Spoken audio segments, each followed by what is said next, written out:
اس سلسلہ اجتماعات کے اعتبار سے الوداعی تحفہ ہوگا۔ اب میں آغاز کر رہا ہوں۔ پہلی بات، اس سبب میں 3 باتیں مجھے کہنی ہیں۔ سب سے پہلی بات یہ کہ زندگی کی سب سے بڑی حقیقت موت ہے۔ ہم بھلائے رکھتے ہیں، اپنے ذہن سے اسے دور رکھتے ہیں، لیکن واقعہ یہ ہے کہ زندگی کی سب سے بڑی حقیقت موت ہے۔ خدا کے منکر پیدا ہوئے ہیں، لیکن موت کا انکار کرنے والا تو کوئی پیدا نہیں ہوا۔ اس لیے میں نے آیت آپ کو سنائی، کل نفس ذائقۃ الموت، ہر ذی نفس کو موت کا مزہ چکھنا ہے، ہر جاندار کو موت کا مزہ چکھنا ہے۔ ثم الینا ترجعون، پھر ہماری طرف لوٹا دیے جاؤ۔ تو زندگی کی سب سے اہم حقیقت موت، اور موت کے بعد رجوع اللہ،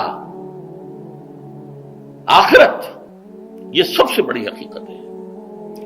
ایک حقیقت سب مانتے ہیں، سب جانتے ہیں، دوسری حقیقت کے اوپر پردہ پڑا ہوا ہے۔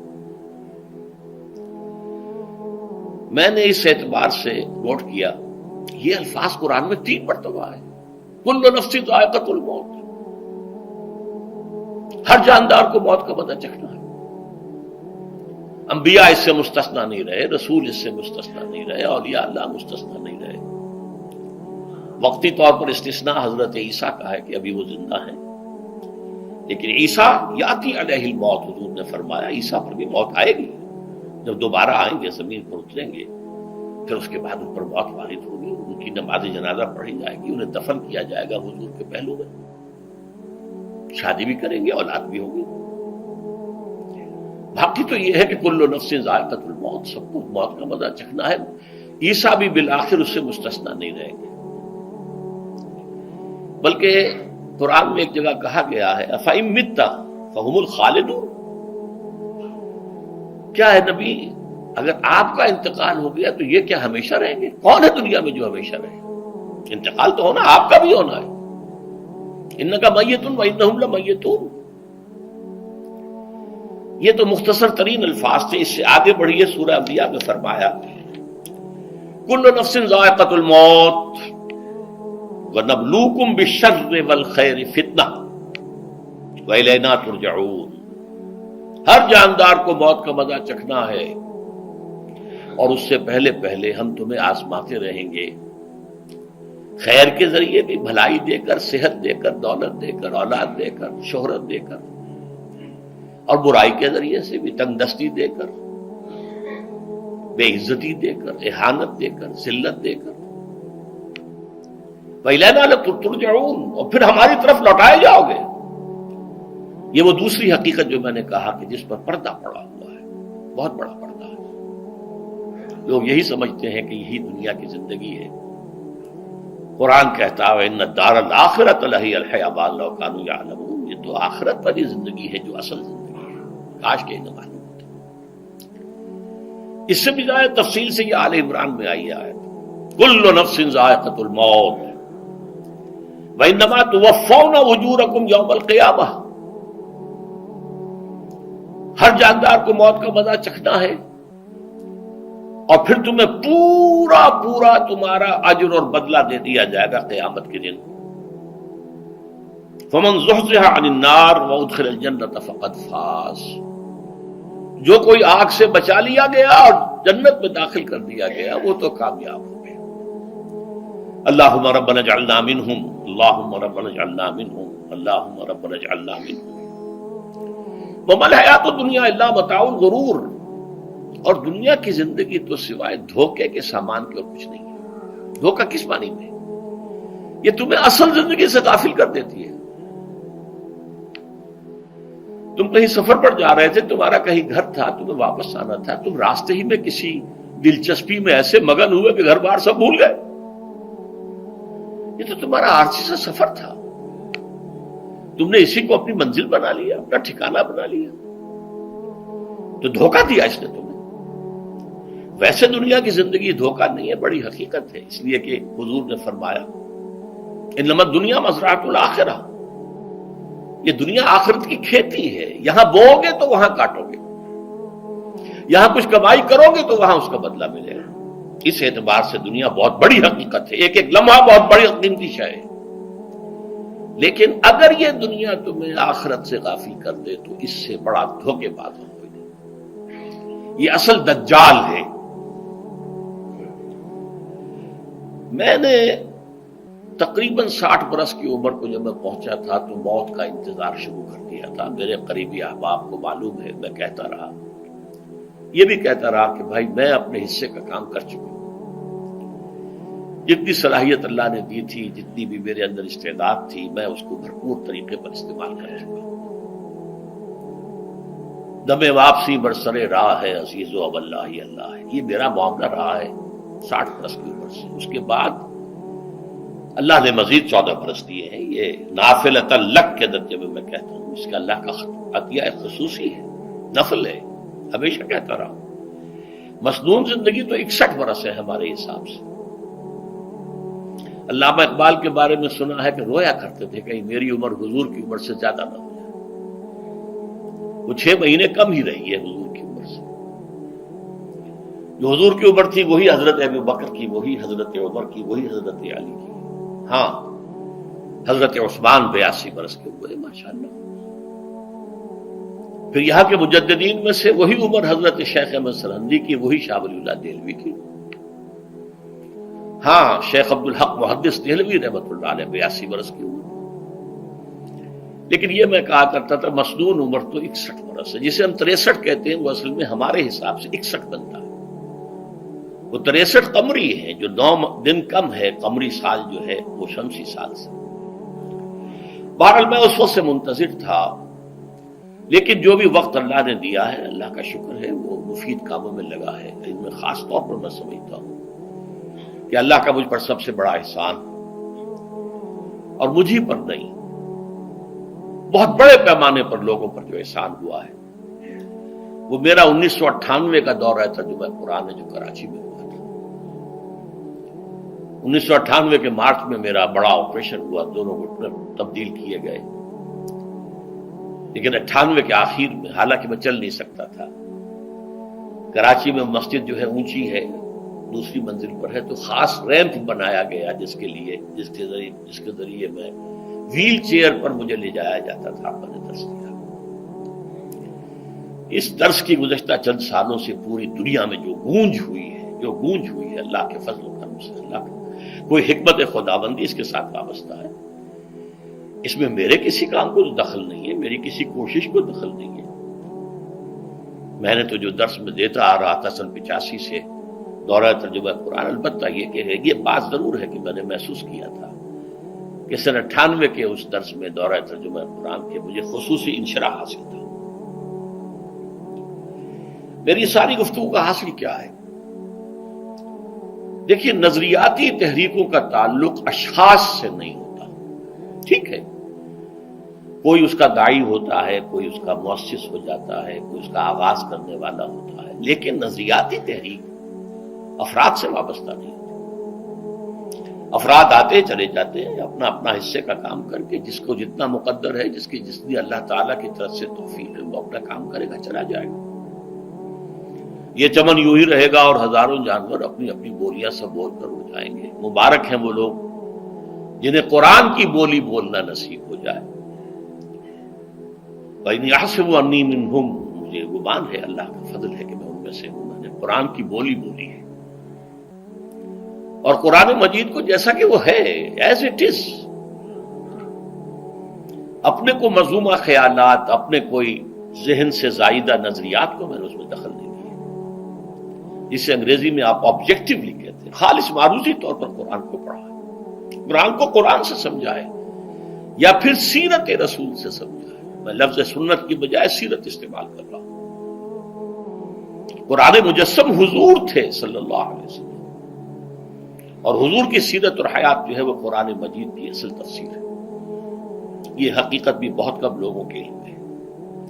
وہ احادیث کا نام تو لیتے ہیں، احادیث بھی ہے، سیرت بھی تو احادیث ہی سے ہمیں ملتی ہے، لیکن میں خاص طور پر سنت یا حدیث کی بجائے سیرت کا لفظ استعمال کرتا ہوں۔ قرآن کی 2 سورسز ہیں، قرآن خود اور سیرت رسول صلی اللہ علیہ وسلم۔ بہرحال انشاءاللہ العزیز یہ کام بڑھے گا، چلے گا، یہ میں ابھی بعد میں عرض کروں گا۔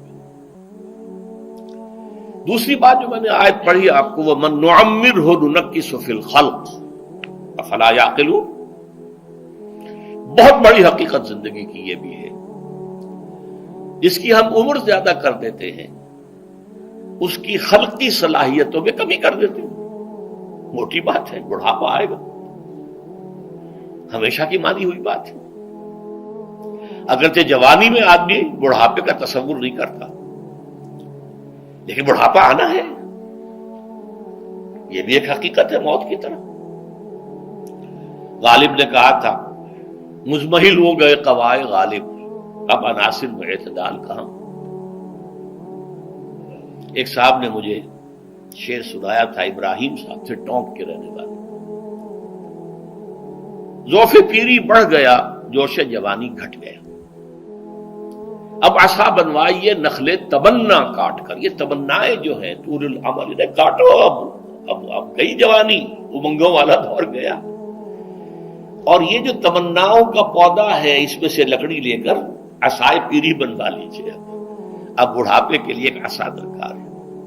بڑا پیارا شعر ہے، ذوف پیری بڑھ گیا، جوش جوانی گھٹ گیا، اب عصا بنوائیے نخل تمنا کاٹ کر۔ ابھی 2-3 دن ہوئے ہیں یہاں پر جو خانہ فرہنگ ایران ہے اس کے ڈائریکٹر آئے تھے، انہوں نے فارسی کا ایک شعر سنایا، بڑا پیارا شعر ہے، در جوانی گفتم کہ شعر شعر است اگرچہ پیر بود۔ جوانی میں میں یہ کہا کرتا تھا کہ شعر تو شعر ہی ہوتا ہے، چاہے بوڑھا ہو جائے، بوڑھے ہونے سے اس میں کیا فرق واقع ہو جائے، شعر شعر است گرچہ پیر بود۔ چوں میں پیری رسیدم، جب میں خود پیری اور بڑھاپے کو پہنچ گیا، دیدم، تو مجھے یہ بات نظر آئی کہ پیر پیر است گرچہ شعر بود، بوڑھا بوڑھا ہی ہوتا ہے چاہے وہ شعر ہی کیوں نہ ہو۔ تو یہ بڑھاپا جو ہے یہ زندگی کی دوسری بڑی حقیقت ہے۔ اس کا ایک اثر تو سب کو معلوم ہے، قوائے غالب جو میں نے کہا، بڑھاپے کا عام نتیجہ جسمانی ضعف، سب جانتے ہیں، لیکن مجھ پر اور کچھ اور لوگوں پر بھی خاص طور پر اس کا جو ایک اثر ہوتا ہے، یہ مجھ پر ہوا ہے، وہ ہے یادداشت کی کمزوری، اور یہ میں کئی سال سے محسوس کر رہا ہوں۔ میری پرانی یادداشت بڑی مضبوط ہے، قوی ہے، اس میں کہیں کوئی کمی نہیں ہے، لیکن ریسنٹ پاسٹ کی چیزیں جو ہے، پچھلے 5-6 سال کے واقعات مجھے یاد نہیں رہتے، اشخاص سے ملا ہوں اور دیکھ کے پہچان لیتا ہوں، کئی بار ملاقات ہوئی ہے، نام یاد نہیں آتا، تاریخیں اور اشخاص کے نام کے اعتبار سے تو خاص طور پر کئی سال سے میری جو میموری ہے وہ امپیئرڈ ہے، اور میں محسوس کرتا رہا ہوں کچھ عرصے سے کہ عین تقریر کے دوران محسوس ہوتا بلیک آؤٹ ہو گیا، اور مجھے سلسلہ کلام جوڑنے کے لیے سوچنا پڑا۔ بعض اوقات 1000 کروڑ مرتبہ بولے ہوئے الفاظ غائب، اب چاہے کتنا ہی زور لگا لوں وہ لفظ یاد نہیں آئے گا، ہاں تھوڑی دیر کے بعد خود بخود یاد آ جائے گا۔ میرے اس آپریشن سے اب کچھ عرصے پہلے تک جو میری تقریریں یہاں ہوئی، ان میں بہت سے لوگوں نے نوٹ کیا، میری تقاریر میں اب وہ روانی نہیں رہی تھی، وہ جو کراس ریفرنسز آیا کرتے تھے، جس کی بنا پر ایک مولانا عبد الکریم پاریخ صاحب تھے ناگپور کے، انڈیا کے، مولانا علی میاں کے وہ خلفاء میں سے، انہوں نے تفسیر بھی لکھی ہے قرآن کی، وہ ایک مرتبہ لاہور آئے تھے تو مجھ سے بھی ملاقات ہوئی، میرا درس بھی سنا، پھر یہاں وہ ایک دینی ادارے میں گئے، وہاں میرے خلاف باتیں ہو رہی تھی، تو انہوں نے کہا بھائی اس شخص کی کیا بات کرتے ہو، اس کے سامنے تو معلوم ہوتا ہے کہ قرآن کھلا ہوا ہے، جہاں سے چاہے لے لے، پھول کھلے ہیں گلشن گلشن، لیکن اپنا اپنا دامن، تم کیا بات کر رہے ہیں اس کے بارے میں۔ تو عبد الکریم پاریخ صاحب کی وہ جو تاثر تھا وہ صحیح تھا، کراس ریفرنسز کا آنا، القرآن یفسر بعضہ بعضا، اس میں بہت کمی آ گئی۔ بہرحال اس کے علاوہ تیسری چیز ہوتی ہے بڑھاپے میں ریزسٹنس کی کمی کی وجہ سے عوارض. بلڈ پریشر کا میں مریض ہوں اور کوئی 25 برس سے ہوں، شوگر کا میں مریض ہوں اور کوئی 5 برس سے ہوں. ایک خاص برس جو مجھ پر آیا ہے آج سے 4 سال پہلے، اس کی ایک تاریخ ہے. یہ جو امراض دماغی کے ماہرین ہیں یہ کہتے ہیں کہ ایک مرض ہے بائی پولر ڈپریشن. انسان میں کبھی تو انشراح ہوتا ہے، ایکٹیویٹی ہوتی ہے، سوچتا ہے اور ایکٹیو کرنے کے لیے، گفتگو کے لیے، بھاگ دوڑ کے لیے طبیعت میں آبادی ہوتی ہے. کبھی وہ بجھ سا جاتا ہے، کبھی وہ حرکت کرنے کو جی نہیں چاہتا، پڑا رہے کسی کونے میں، سو جائے. تو یہ بائی پولر معاملہ کہلاتا ہے، یہ ویو چلتی ہے. اچھا یہ ہے ہر انسان میں، جسے ہم عام طور پر کہتے ہیں موڈ آف ہے بھائی میرا، مجھ سے باتیں کرو. تو یہ موڈ کا آف ہو جانا، آن ہو جانا، یہ عام آدمی میں بھی ہوتا ہے. لیکن جو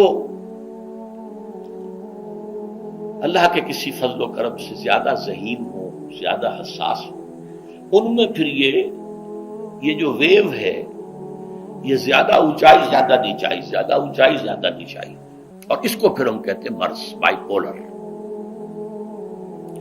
یہ ہمارا خاندانی مرض ہے. والد صاحب کا تھا، بڑے بھائی اظہار احمد صاحب کو ہوا، میری بڑی ہمشیرہ کو ہوا.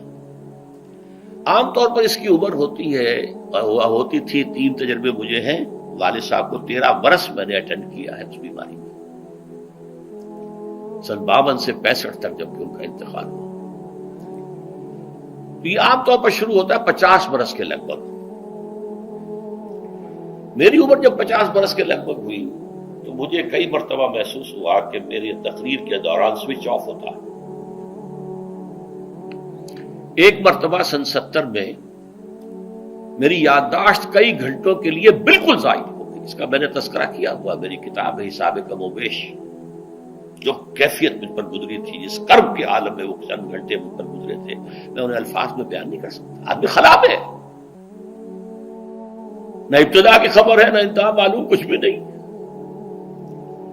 میں جب 50 برس کا ہوا اور یہ ایک مرتبہ مجھے جھٹکے لگے مسجد سمن آباد کے اندر، تو میں نے ڈاکٹر رشید چودھری صاحب سے، وہ میرے والد صاحب کے بھی معالج رہے تھے، میں نے ان سے کہا کہ یہ ڈینجر زون میں داخل ہو گیا ہوں. ان کا نہیں، آپ کو یہ نہیں ہوگا، اس لیے کہ آپ اللہ کے کتاب کی خدمت کر رہے ہیں. تو ان کی یہ بات تو پارشلی ٹروتھ نکلی کہ 70 برس کی عمر میں مجھ پر یہ 20 برس اللہ تعالیٰ نے مجھے اس میں ایک بونس دے دیا. 70 برس میں ظہور ہوا. اس کا ایکسائٹنگ کاز بنا ہے افغانستان میں جو حادثہ ہوا طالبان کے ساتھ. اتنا صدمہ مجھے تھا، ایک دم بیٹھ گیا. یہ چیز جو ہے ابھی کنٹینیو کر رہی ہے.